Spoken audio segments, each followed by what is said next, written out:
ইউনূসের সঙ্গে আমাদের বাংলাদেশ জাতীয়তাবাদী দলের ভারপ্রাপ্ত চেয়ারম্যান জনাব তারেক রহমানের যে বৈঠকটি সরকারের অর্থাৎ প্রধান উপদেষ্টার আমন্ত্রণে অনুষ্ঠিত হয়, প্রায় 2 ঘন্টার এই বৈঠক নিয়ে গোটা জাতি আপনার উৎকণ্ঠার সঙ্গে অপেক্ষা করছিল এবং সবাই অপেক্ষা করছিল যে এই বৈঠকের ফলাফল। আমি যে কথাটা আপনাদের এর আগেও বলেছিলাম, এই বৈঠকটি একটি টার্নিং পয়েন্ট হতে পারে। আল্লাহর কাছে অশেষ কৃতজ্ঞতা জানাচ্ছি যে সত্যিকার অর্থেই এই বৈঠকটি একটি টার্নিং পয়েন্টে পরিণত হয়েছে। আমরা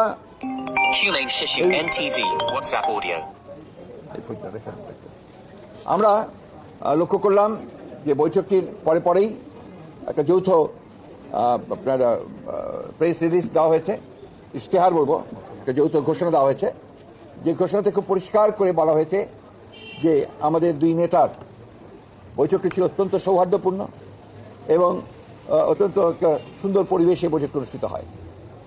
এবং যে বিষয়গুলো আলোচনা হয়েছে তার মধ্যে প্রধান ছিল যে নির্বাচন ইস্যু।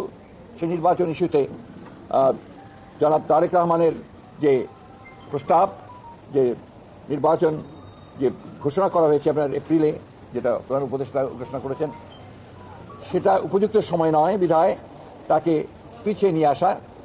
এবং সেই ক্ষেত্রে আমরা অত্যন্ত আনন্দের সঙ্গে করে জাতি আনন্দের সঙ্গে লক্ষ্য করলো যে আপনার এইটাতে প্রধান উপদেষ্টা সম্মত হয়েছেন এবং তারা ফেব্রুয়ারির মাঝামাঝি সময়ে নির্বাচনের সময়সীমা নির্ধারণ করেছেন।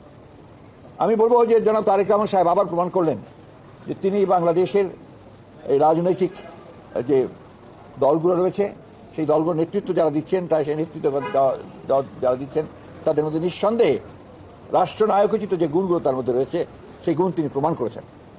প্রথম একটি বৈঠক যেটা সত্যিকার অর্থে গোটা জাতি অত্যন্ত উদ্বিগ্ন ছিল, সেই বৈঠকটিতে তিনি আল্লাহর হুকুমে সফল হয়েছেন। আমি আমার দলের পক্ষ থেকে, আমাদের সমস্ত নেতাকর্মীদের পক্ষ থেকে জনাব তারেক রহমানকে আন্তরিক ধন্যবাদ জানাচ্ছি।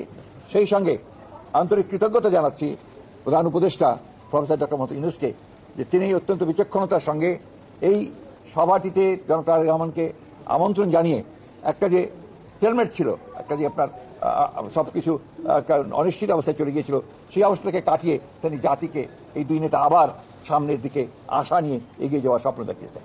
এটা আমি তখনও বলেছি যে এখন যেটা প্রয়োজন হবে সেটা হচ্ছে যে আপনার সমস্ত অতীতে যে সমস্ত ছোটোখাটো আপনার একটু কথাবার্তা হয়েছে সেগুলোকে ভুলে গিয়ে সামনের দিকে জাতীয় ঐক্যকে আরও দৃঢ় করে এবং যেটা বলা হয়েছে আপনার সমস্যাগুলোকে সমাধান করে নিয়ে আমরা যেন অতি দ্রুত একটা নির্বাচন, যেটা বলা হয়েছে ফেব্রুয়ারির মাঝামাঝি সময়, সেই নির্বাচনে সুষ্ঠুভাবে সুন্দরভাবে যেতে পারি এবং জাতির যে আকাঙ্ক্ষা সেটা পূরণ করতে পারি।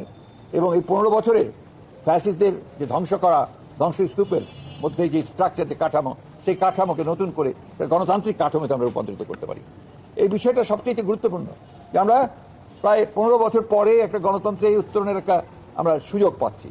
গণতন্ত্রের যে ট্রানজিশন টু ডেমোক্রেসি, যে কথা আমি বারবার বলেছি, সেটাই একটা নিশ্চিত আমরা সেই দিকে এগিয়ে যাচ্ছি। স্মরণ করছি শহীদদেরকে। আমি এই সঙ্গে আজকে সত্যিকার অর্থে বলতে কি সবচেয়ে বেশি স্মরণ করতে হয় আমাদের সেই সমস্ত শহীদদেরকে যারা জুলাই আগস্ট মাসে তারা অধিকার আদায়ের জন্য তারা তাদের প্রাণ দিয়েছেন, প্রাণ দিয়ে সেই পরিবর্তন ঘটিয়েছেন, ফ্যাসিস্টকে পরাজিত করে তাকে পালিয়ে যেতে বাধ্য করেছেন এবং বাংলাদেশের মানুষের জন্য একটা নতুন সম্ভাবনার সৃষ্টি করেছেন। চতুর্দিকে একটা অনিশ্চয়তা ছিল এবং অনেক কথা বলছিলেন বিভিন্নভাবে। আজকে এই 2 নেতা প্রমাণ করলেন যে বাংলাদেশের মানুষ এখনো প্রয়োজনের সময় ঐক্যবদ্ধ হতে পারে, নেতারা নেতৃত্ব দিতে পারেন এবং সেই হিসাবেই বাংলাদেশের মানুষ সামনের দিকে এগিয়ে যাবে। এবং আমি যে কথাটা আবার আমি বলতে চাই যে আমার সঙ্গে মিটিং শেষ হওয়ার সঙ্গে সঙ্গেই আমাদের নেতা জনাব তারেক রহমান সাহেবের সঙ্গে টেলিফোনে কথা হয়েছে। তিনি এই 15 বছরে যারা গণতন্ত্রের জন্য সংগ্রাম করেছে, লড়াই করেছে, বুকে রক্ত দিয়েছে, জুলাই আগস্টে যারা বুকে রক্ত দিয়েছে, তাদের সকলকে, শহীদদেরকে তিনি শ্রদ্ধা জানিয়েছেন, তাদের আত্মার মাগফিরাত কামনা করেছেন এবং দেশের জনগণকে এই 15 বছর ধরে গণতন্ত্রের সংগ্রামের জন্য যে লড়াই তারা করেছে সেই লড়াইয়ের জন্য তিনি তাদেরকে আন্তরিকভাবে কৃতজ্ঞতা ধন্যবাদ জানিয়েছেন। অভিনন্দন গণতন্ত্রের মাতা।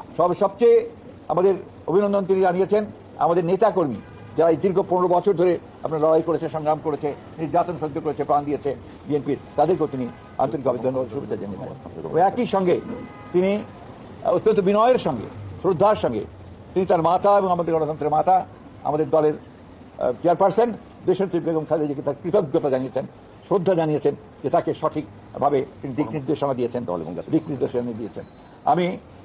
আমি আপনাদেরকে, আমাদের সাংবাদিক ভাইকে আন্তরিকভাবে ধন্যবাদ ও কৃতজ্ঞতা জানাচ্ছি যে আপনারা এই বছরগুলোতে, বিগত বছরগুলোতে যেভাবে কষ্ট করেছেন, রোদে পুড়ে জীবনের ঝুঁকি নিয়ে সমস্ত কাভার করেছেন গণতন্ত্রকে উত্তরণের জন্য, আমাদের সামনে সেই সম্ভাবনার দ্বার আবার উন্মোচিত হতে চলেছে।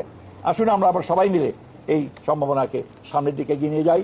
জনগণের আকাঙ্ক্ষা যে গণতন্ত্র প্রতিষ্ঠা করা, সেই গণতন্ত্রকে আমরা প্রতিষ্ঠা করার জন্য সামনের দিকে এগিয়ে যাই। একটি কথা আমাদের সবসময় মনে রাখতে হবে, এই গণতন্ত্র কিন্তু একটা দিনের ব্যাপার নয়।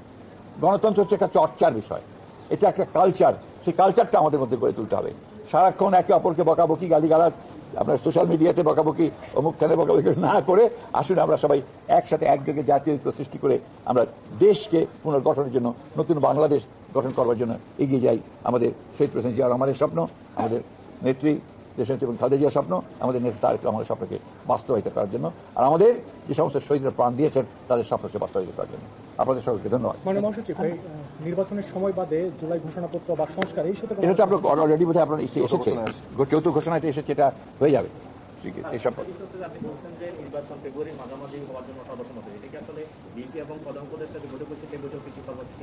হ্যাঁ অবশ্যই ইশতেহারই আছে। এবং যেটা ঘোষণা দিয়েছেন কিন্তু আপনার সরকারের উপদেষ্টা একজন ডক্টর খলিল, এটা যৌথ ঘোষণা হবে। Thank you very much.